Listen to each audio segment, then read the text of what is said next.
That's George Bailey. That's him when he was 12. You know, George, I feel that in a small way we are doing something important. Satisfying a fundamental urge for a man to want his own roof, walls, and fireplace. Enter the Martini Castle. That joy and prosperity may reign forever. What does that get us? A discontented, lazy rabble instead of a thrifty working class. This rabble you're talking about, they do most of the working and paying and living and dying in this community. Don't look now, but there's something going on over there at the bank, George.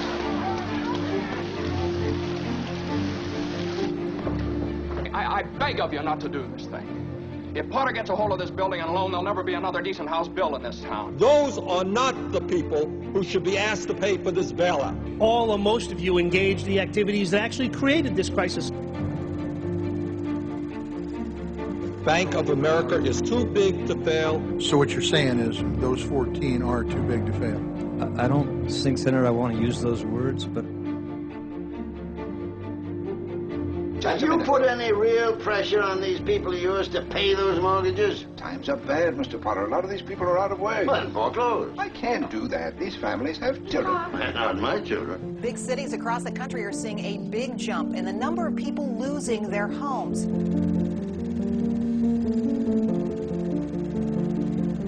All right, now, Miss Thompson, how much do you want? But it's your own money, Now, George. never mind about that. How much do you want? I can get along with 20, all right. $20, fine. And I'll sign the paper. You don't have to sign anything. I know you. You pay when you can. That's okay.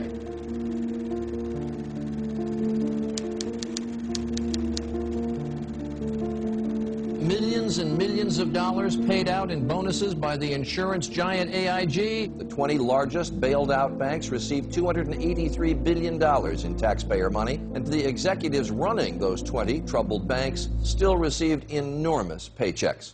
We've got to find that money. Uncle Billy, look, do you realize what's going to happen if we don't find it? Banks are hoarding the money. It's like taking the American people's hard-earned tax dollars and slapping them in the face with it. Where's that money? You realize what this means? It means bankruptcy and scandal and prison. One of us is going to jail. Well, it's not going to be me.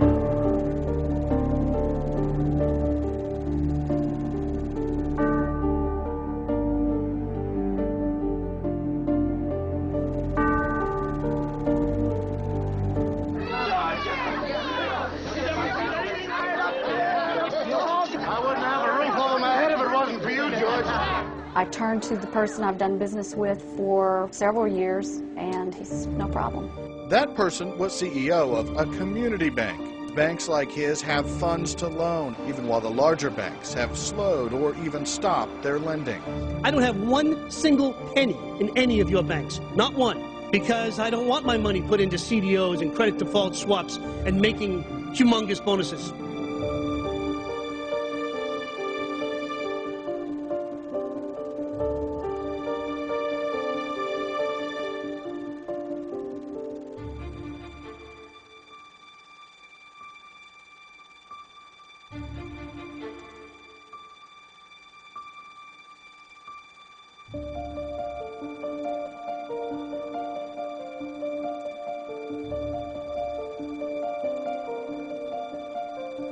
There's just one thing more, though. This town needs this measly one-horse institution, if only to have some place where people can come without crawling to Potter.